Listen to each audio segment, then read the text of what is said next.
and thanks for joining us. We're excited to be back with another episode in our Lemur Hero series, where, in honor of World Lemur Week, we're highlighting lemur organizations from around the world. Today, I'm so excited to be speaking with Clayton Pilbro, who is down in Albuquerque and is the Executive Director of II Conservation. Hi there, Clayton. Hi, thank you for having me, and happy Lemur Week. Yeah, absolutely. Thank you so much, and thanks for being here. Now, folks, what's really interesting is that Clayton does work on direct II conservation, but what this organization does isn't the same or even remotely similar to a lot of the work that you've seen from a lot of our other organizations. But as you'll find out, this stuff is super important. So if I may ask, Clayton, what is it exactly that you guys do over there at II Conservation? Well, we're relatively new. We've only been around for about a year and a half. We started just before the 38th American Society of Primatology down in Bend, Oregon. And that was when I was teaching at Kalamazoo, Michigan. And I study fossil primates. But when I was teaching with my undergrad students, they were very interested in ii, which are a type of lemur that live only in Madagascar. They're very unique, and they're very derived lemuriform. They have rodent-like hair growers. They have modified ear structures with these large ears they use for echolocation. They have these long digits that they use to tap on tree branches, and they hear the slight echoes, and then they gnaw with those teeth and then fish into the holes that they create to get out grubs and other insects. So they're filling the place of woodpeckers, because woodpeckers don't exist in Madagascar. So I found this very interesting, and I hate to sound cliche, but iis really are almost a living fossil.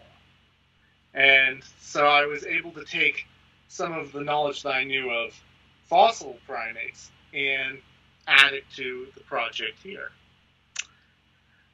But when I moved back to Albuquerque, I started a secondary project working with 6th to 12th graders at the Media Arts Collaborative Charter School, where we are working on creating a family tree on Ancestry.com, of all things, of all the captive iis that are in zoos and institutions around the world to see how they're interrelated, because there are only around 5,000 iis left in the wild, and there are only about 50 iis left in captivity. And sadly, with the deaths of 4 of them this last week at the Duke Lemur Center, we have even less genetic diversity to help these iis. Wow, yeah, thanks for sharing all of that. I mean, first we should just take one moment and send our hearts and our love out to the Duke Lemur Center for that massive tragedy that they have just experienced. And, you know, it's shocking to hear those numbers so low. I mean, if you're talking now 46 iis left in captivity and only a few hundred out in the wild, these animals really are on the brink of extinction. And so what can we deduce, or what's super helpful about A, knowing how these animals are genetically related to each other, and B, about having genetic diversity in general? Not everybody knows why genetic diversity is so valuable. So if you could walk us through that, that'd be great. Right? So we, as an organization, are still very young, but we look to other organizations like Madagascar Biodiversity Partnership that's run by Ed Lewis and Susie Lewis. And we also look to George Perry, who's done a lot of genetic studies of iis in Madagascar. They have boots on the ground. We haven't been able to attain funding to be able to do that yet. But genetic diversity allows for a species to be able to progress into the future, to have enough of a breeding population that they can survive. And generally, if a species is dropped below 5,000 individuals, there just isn't enough genetic diversity left to be able to keep them from going extinct. So we're at the very brink of the aye-ayes. If they drop much lower than they already have, there just won't be enough breeding population to be able to maintain the species without massive interbreeding and genetic issues that come along with that. But Ed Lewis and George Perry have worked a great deal gathering genetic samples and tagging and tracking aye-ayes in Madagascar, and we definitely give our hearts out to all their work.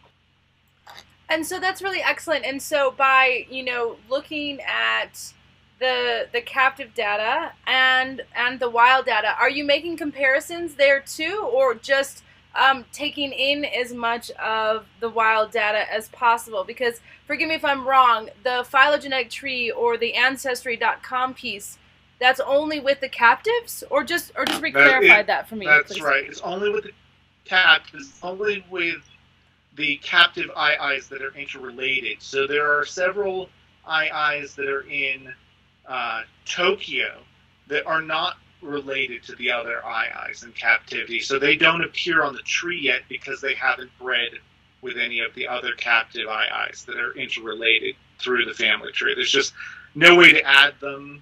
The Ancestry.com was just an easy tool that 6th through 12th graders could use.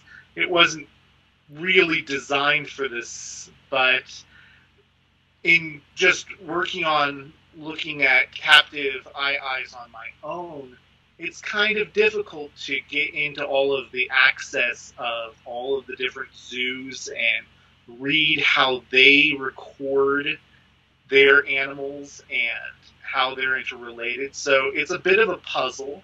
I started working on myself, and then I had these 6th through 12th graders who were interested in it, so they were able to take the pieces I was able to show them and build this family tree of what aye-ayes are related to each other that are in captivity. But going back to the genetic studies in Madagascar, what's really interesting is that aye-ayes travel a great deal just on a daily basis. But with the slash and burn farming and the deforestation in Madagascar, there's very little forest left for the aye-ayes to move back and forth and interbreed in the wild. And what George Perry and Ed Lewis have found is that there are pockets of aye-ayes now in the east and in the north that are completely genetically isolated from the rest of the aye-aye populations. They're bottlenecking. And what that means is that they have even less genetics to pass around in a breeding population. They're becoming more and more inbred because they just can't get to any other aye-ayes to interspeciate and breed. That's a real danger if aye-ayes are going to survive. Even if we can maintain that 5,000 or greater population, we have to make sure that they can get to one another to be able to continue breeding.